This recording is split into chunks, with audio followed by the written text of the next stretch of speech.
When the idea was brought to this man, Cardinal Peter Turkson, of becoming the next pope, this was in an interview in 2010, he wasn't thrilled.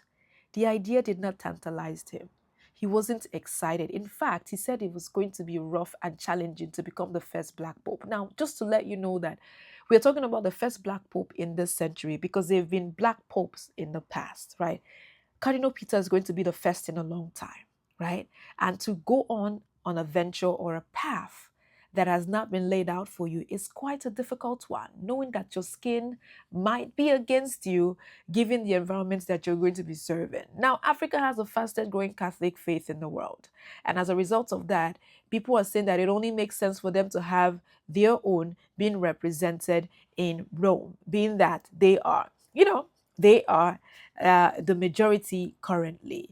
Now, here's what I want to say to you though, just a tiny bit of background into Cardinal Peter's life. 76 years old, a Ghanaian native. Father was a carpenter, mother was a vegetable seller. Father was also a strong Catholic faith, right? Cardinal currently sees or oversees 300 churches in Ghana as well. And last but not least, I was going to share with you that he's the fourth child amongst 10 siblings, right? Now, when I was reading his story briefly, I was always, what something just kept surfacing, and that is questions after questions. That is, when he was a young boy and going to church with his dad, did he ever considered that? Did it ever cross his mind? Did him and his father ever discuss the possibility of him becoming the next pope? You know what I mean? I mean, the thought of that alone, it's a very respectable position depending on who you speak to.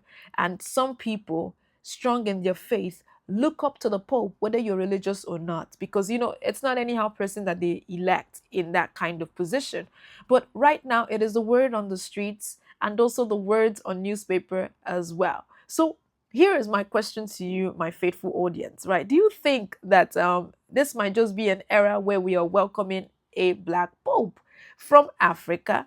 Do you think that it's a possibility right now, or do you think that it's just something that people are just throwing out there just to continue on the conversation on DEI? Right? I'm just curious to let you know. I didn't even know who they were considering until I saw this article. But share your thoughts with me. Emotion is my name, and I'm a visual storyteller who happens to be visually impaired, and I still love covering African stories.